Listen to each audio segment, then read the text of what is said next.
Nos pensées ont un poids, parfois léger, parfois écrasant. Elles façonnent notre perception du monde, influencent nos émotions et déterminent la manière dont nous réagissons aux événements. Mais trop souvent, nous sommes victimes d'un flot incessant de pensées négatives. Un cycle infernal d'inquiétudes, de regrets et de jugements qui nous emprisonnent. Lorsque nous nous accrochons à des pensées négatives, nous leur donnons du pouvoir. Nous leur permettons d'éroder notre sérénité, de détourner notre énergie et d'altérer notre perception de la réalité. Prenons un exemple. Lorsque nous faisons l'objet d'une critique au travail, l'esprit non entraîné peut l'interpréter comme une attaque personnelle, nourrir un ressentiment et entretenir un dialogue intérieur destructeur. Mais l'esprit entraîné, lui, pose une simple question. Cette critique est-elle fondée? Si oui, alors il y voit une opportunité d'amélioration. Sinon, il la laisse glisser, comme l'eau sur la pierre. La clarté de l'esprit entraîné réside dans cette capacité à distinguer ce qui dépend de nous et ce qui ne dépend pas de nous. Nos pensées négatives ne sont pas une fatalité. Elles sont des nuages passagers que nous pouvons dissiper en cultivant un esprit rationnel et objectif. Nous ne sommes pas obligés de porter le poids des pensées négatives. Nous pouvons choisir de les alléger, de les questionner, de les remettre en cause et de les transformer. Et dans cette discipline mentale se trouve une liberté inestimable. Nous vivons dans un monde où les pensées négatives s'infiltrent en nous comme un poison subtil. Elles prennent racine dans nos peurs, nos doutes, nos échecs passés et nos incertitudes quant à l'avenir. Mais devons-nous être les esclaves de notre propre esprit? La réponse est non. Aujourd'hui, nous allons apprendre à surmonter ces pensées négatives grâce à une philosophie millénaire, une philosophie de puissance et de résilience, le stoïcisme.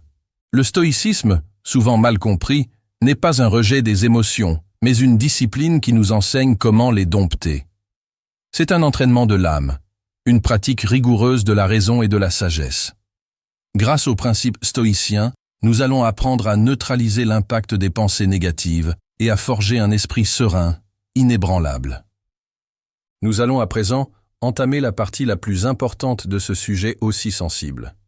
Alors, augmente bien le volume et n'oublie pas de t'abonner et active la cloche de notification pour ne plus rien manquer. Commençons maintenant. Pourquoi les pensées négatives s'imposent-elles à nous avec tant de force? Pourquoi semblent-elles parfois plus bruyantes et plus persistantes que les pensées positives? Pour comprendre cela, nous devons plonger dans la mécanique de notre esprit et explorer les racines profondes de ces schémas mentaux qui nous tourmentent. Nos ancêtres vivaient dans un monde où chaque jour était une lutte pour la survie. Un bruit dans les buissons pouvait signifier un prédateur. Un changement de climat pouvait annoncer la famine.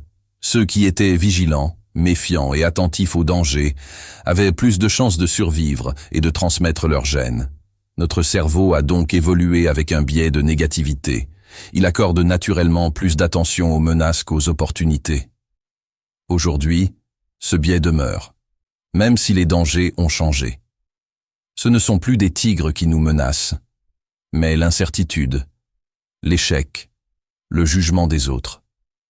Dès notre plus jeune âge, nous sommes exposés à des influences qui modèlent notre manière de penser. L'éducation, la culture, les médias, les expériences personnelles, tout cela façonne notre dialogue intérieur.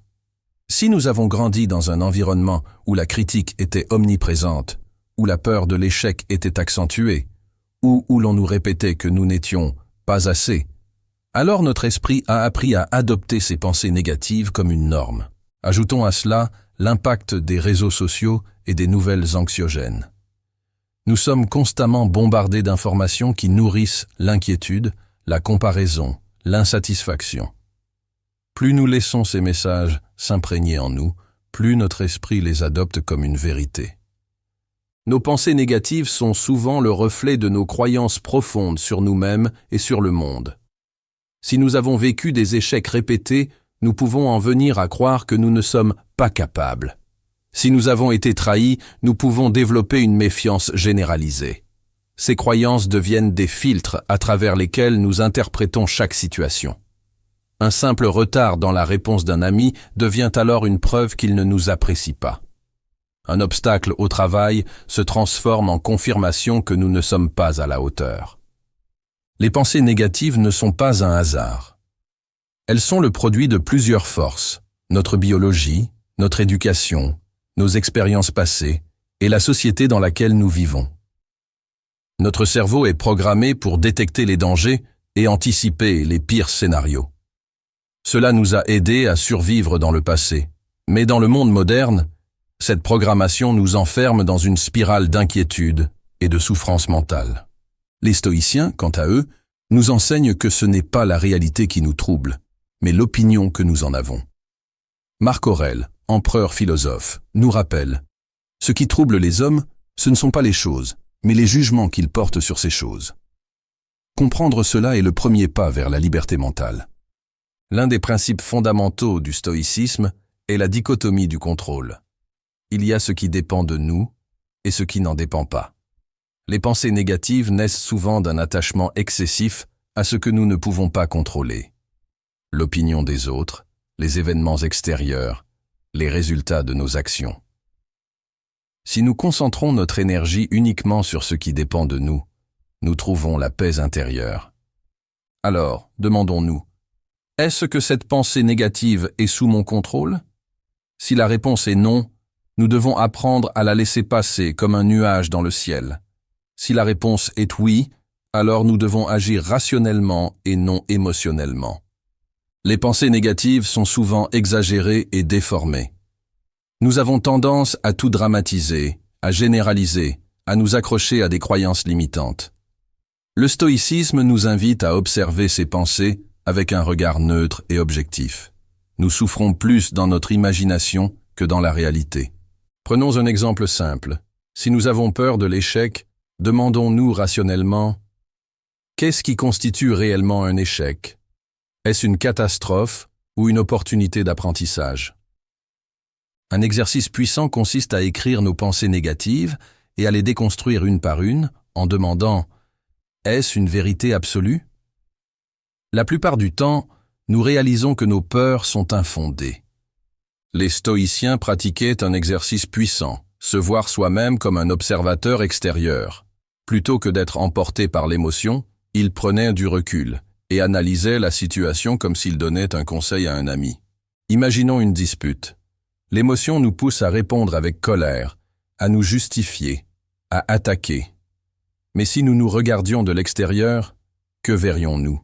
Une personne en train de gaspiller son énergie pour une querelle passagère. Une situation qui, dans quelques jours, n'aura plus aucune importance.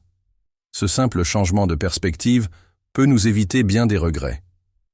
L'un des exercices les plus pratiques face aux pensées négatives est la visualisation négative.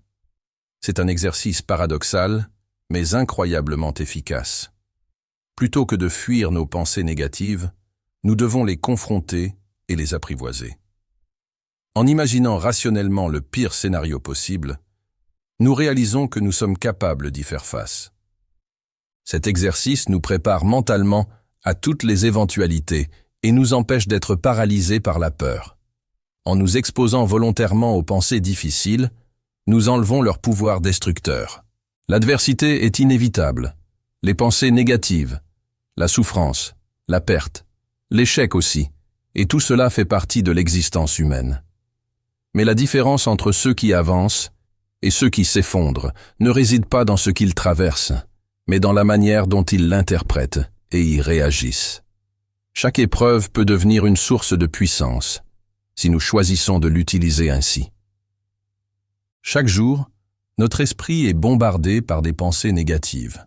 Le stress, la frustration, la peur, ces émotions s'infiltrent en nous sans même que nous en ayons conscience, façonnant notre perception du monde et influençant nos actions. Nous nous attardons sur ce qui nous manque, sur ce qui ne va pas, sur ce qui pourrait mal tourner.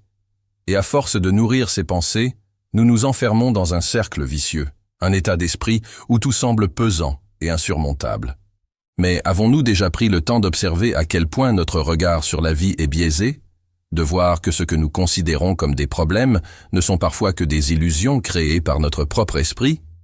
Et si, Au lieu de laisser le négatif nous submerger, nous décidions de le remplacer par la reconnaissance. La gratitude est bien plus qu'une simple émotion agréable. C'est une véritable force intérieure, une discipline mentale qui transforme notre manière de voir le monde. Elle ne consiste pas à ignorer les difficultés, mais à changer notre focalisation. Au lieu de gaspiller notre énergie à ressasser ce qui ne va pas, nous l'utilisons pour voir ce qui est déjà là, ce qui nous élève, ce qui nous renforce. Remplacer le négatif par la reconnaissance, c'est reprendre le contrôle. C'est choisir de ne plus être esclave de nos peurs et de nos frustrations, mais de cultiver un état d'esprit qui nous permet d'avancer avec force et sérénité. Alors, comment y parvenir? Comment reprogrammer notre esprit pour qu'il se libère du poids du négatif et s'ancre dans la gratitude? L'un des antidotes les plus puissants aux pensées négatives est la gratitude. Les stoïciens pratiquaient la gratitude non pas comme un simple acte émotionnel, mais comme une discipline rigoureuse. Chaque jour, nous devons nous rappeler de ce que nous avons plutôt que de ce qui nous manque. Marc Aurèle écrivait dans ses Pensées pour moi-même: « Ne perds pas de vue la chance que tu as d'être en vie, de respirer, de penser, d'aimer. » En nous entraînant à la gratitude, nous reprogrammons notre cerveau pour voir la réalité sous un prisme plus équilibré. Penser positif ne suffit pas. Nous pouvons passer des heures, des jours, voire des années, à imaginer un meilleur avenir, à rêver d'un changement, à espérer que les choses s'améliorent. Mais tant que ces pensées restent enfermées dans notre esprit, elles ne sont que du vent. Les idées n'ont de valeur que lorsqu'elles se traduisent en action. Nous avons tous connu ce moment où nous nous sentons bloqués, paralysés par le doute, la peur ou l'indécision. Nous attendons la motivation parfaite, le bon timing, l'assurance totale. Et pendant ce temps, rien ne bouge. Mais la vérité, c'est que ce n'est pas l'action qui naît de la motivation. C'est la motivation qui naît de l'action. C'est en faisant le premier pas que nous créons l'élan. C'est en avançant que la clarté vient. Penser positif doit être un point de départ, jamais une fin en soi. Nos pensées sont comme des graines. Si elles ne sont pas plantées dans le sol de l'action, elles ne donneront jamais rien. Alors, comment briser ce cycle d'inaction? Comment transformer nos idées en mouvements concrets qui façonnent notre réalité? Uniquement par l'action. Parce que chaque pensée est une opportunité, mais seule l'action la rend réelle. Les pensées négatives s'alimentent souvent de l'inaction. Plus nous restons passifs, plus elles gagnent du terrain. Les stoïciens étaient des hommes d'action. Ils ne se laissaient pas dominer par des réflexions stériles. Ils appliquaient la philosophie à chaque instant. C'est pour cela que nous devons nous poser cette question. Quelle action immédiate puis-je entreprendre pour contrer cette pensée négative? Même un simple mouvement, sortir marcher, écrire nos idées, parler à un ami, suffit à rompre le cycle des pensées négatives. Sommes-nous les maîtres de notre destinée, ou bien sommes-nous prisonniers d'un chemin déjà tracé? Cette question hante l'humanité depuis toujours. Certains croient que tout est écrit, que nos vies ne sont que le déroulement d'un scénario préétabli. D'autres défendent l'idée que nous forgeons notre propre avenir, que chaque choix façonne notre réalité. Mais si le destin n'était ni une prison, ni une illusion de liberté totale, et s'il était une force que nous pouvions comprendre, apprivoiser et même utiliser à notre avantage? Le destin n'est pas une fatalité. Il est un potentiel. Ce qui nous arrive ne définit pas qui nous sommes. C'est la manière dont nous y répondons qui détermine la suite de l'histoire. Accepter cette vérité, c'est reprendre le contrôle. C'est comprendre que peu importe les obstacles, nous avons toujours un pouvoir, celui de décider comment nous allons avancer, comment nous transformons nos pensées négatives en pensées positives et quelles actions entreprendre pour concrétiser tout cela. Car si le destin existe, il appartient à ceux qui osent le saisir. Nous avons le pouvoir de dompter notre esprit. Le stoïcisme n'est pas une simple théorie, c'est une discipline quotidienne. Si nous appliquons ces principes avec rigueur, nous deviendrons imperméables aux pensées négatives. Il est temps d'agir. Chaque jour est une occasion de s'entraîner, d'affronter nos peurs avec courage et d'avancer avec sagesse. Rappelons-nous, nous ne sommes pas définis par nos pensées, mais par nos actions. Allons de l'avant avec force et sérénité, car rien n'a plus de pouvoir sur nous que notre propre esprit maîtrisé.